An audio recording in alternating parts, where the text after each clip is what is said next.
I've spoken a lot about how the Imperial Army can defend a position, but I haven't stated with what they can do it with. Hi, I'm your host Heatwave, and in today's episode, I'll be exploring the defensive equipment and material used by the Imperial Army.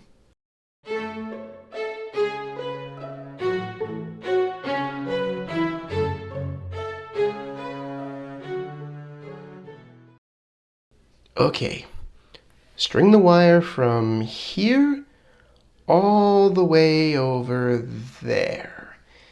And make it quick, we don't have all day. Welcome back to the Wings of Fire spin-off series Empire of Pareena.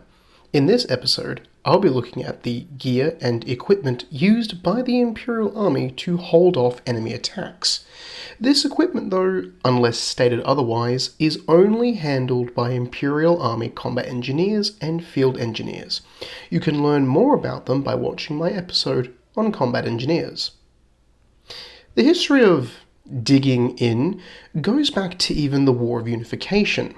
A common Icewing tactic was to dig deep into the ice and create catacombs to outmaneuver the Sandwings. Upon meeting contact, the Icewings would spring up and attack at close range with their frost breath. It was an effective tactic, especially when the Icewings could slip away into the tunnels, which were too small for the Sandwings to follow. Post-War of Unification, the Inductii saw very little need to build effective defensive procedures. The army was highly mobile, and plus it's hard to hit the enemy with a sword when you're way behind cover, which was the primary method of attack of the Imperial Army at the time. The Tyrant's legions tried to dig in against Ocean's loyalists during the War of Unification at the Battle of the Gap in 55 summer of that cycle.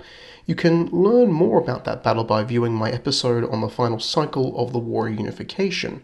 Point was that even though the Sandwings dug in, they were outflanked by a more airborne opponent, negating their defensive advantage. In the new Imperial Army, even with the adoption of more extensive range weapons like bows and crossbows, the Empire still failed to recognize the legitimacy of defensive operations. With the establishment of the Imperial Border Guards, though, they began to adopt trenches and shaded fighting positions along the border regions. But as artillery started to become a more common sight in the Imperial Army, and as infantry sections started to be reduced in size for better command and control, the question of survivability on this new explosive battlefield was at the forefront of Army High Command. As soldiers evolved, so did their weapons. As ballistic firearms became the standard issue, it was discovered that Inductii plate armor offered very wide degrees of protection against armor-piercing ammunition. Well, if we can make AP ammo, so can our theoretical enemy. It's then here the Inductii began to be trained in defensive and battle survival tactics. It was an easy concept to understand. Dragons had to lie on their bellies to effectively shoot anyway, so teaching them to put an object between them and enemy fire was pretty easy. So in 1506, the shovel was first issued to Inductii, but was later reissued in 2013 with a number of different models and makers. Now you may ask, why would a dragon need a shovel? They got talons and tails, right? Just dig with that. And you would be correct. Talons and tails can be used to dig with, but when an Inductii needs to dig a hole big enough for them to lie down in comfortably, a shovel is a far better way to do so and far quicker. Now, the shovel isn't a new invention. They've been around for quite a while, used by farmers in large-scale agriculture. 3 models of shovels, or entrenching tools as they were called, were issued to Army Inductii. The first and most common is the Sea Salt Armory Model 1 E-Tool. This smooth-handled shovel features a dark metal head with a point and a serrated edge so it can be used as a weapon. This E-Tool became the most widespread. The second was manufactured by the Twin Wing Agricultural Service. It features a new T-handle shovel. This was imagined to make digging a foxhole faster by giving a more stable grip, but the T-handle easily snagged during flight. The third was The third was a new shovel design by the Sea Salt Armory, featuring a new folding spade to help in saving space, but not a lot of them were produced, leaving the Model 1 e-tool to become the primary e-tool issued to inductii, especially at the outbreak of the War of the Red Sands.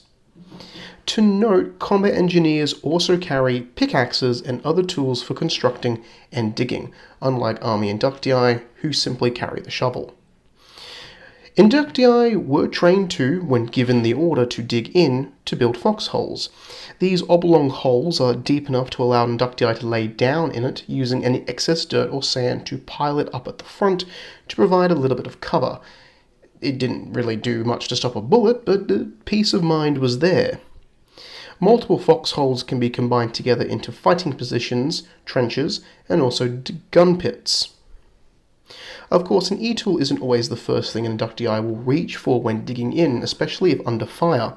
Some inductii will simply build a mound of dirt in front of them to provide cover or dig as fast as they can into the earth. If under artillery fire or automatic weapons fire, inductii will get down and make themselves as small as possible to survive, not even bothering to try and dig in. I mean, you try and dig in against an air-bursting fragmentation shell. Now, I'll talk a bit about the materials the Imperial Army has access to for creating effective defensive positions. I'll start with anti-personnel obstacles. This is in the form of spiked razor wire.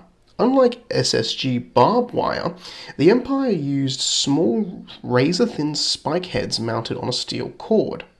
The wire is then mounted to some very ornate frames. At the top are a dual dragon wings used to denote Imperial territory or lines, and below in the center is a skull to act as a keep away sign. These razor wire fences could be also used for creating borders and blocking territory boundaries. For anti-tank defense, at first, the Empire had no real clue how to stop a tank, or at least a tracked vehicle with an object that wasn't an anti-tank gun. Their best idea was big rocks, but in 2136, as new SSG walkers started to appear, a new plan was needed to stop them. That's the thing. How do you stop a 40-ton walking tank? Simple. Explosives. Army engineers carry long tubes of TNT called bangalores, used to blow apart obstacles in their path. With a simple modification to the fuse, a spring could be added to these bangalores, allowing them to be laid vertically in the sand and act as landmines. As soon as a walker stood on one, it would activate the spring system and bam! These makeshift landmines could blow the legs off enemy tanks and rip up into their bellies where all that nice ammunition seems to be stored. They were also hard to disarm. SSG sappers chose to just throw artillery at these minefields whenever they spotted them, instead of bothering to disarm them. Now, what is all this equipment if there is no way to carry it? Well, about time I talked about the specialized engineer tanks. These tanks are simple repurposed M1Hs placed into service with a line battalion that carry all the gear the engineers need to set up minefields and razor wire. They also carry some extra devices such as 2 long ramps for allowing walkers to cross ditches when flying isn't available, or the 2 side-by-side large tow cable reels used to recover wrecked war machines. In fact, all Imperial tanks carry a forward plow, allowing them to dig in when fighting. Thanks for watching. Please remember to leave a comment, like, or subscribe to help the algorithm present this content to a wider audience. And don't forget the channel goals with special rewards. This is Heatwave, signing off.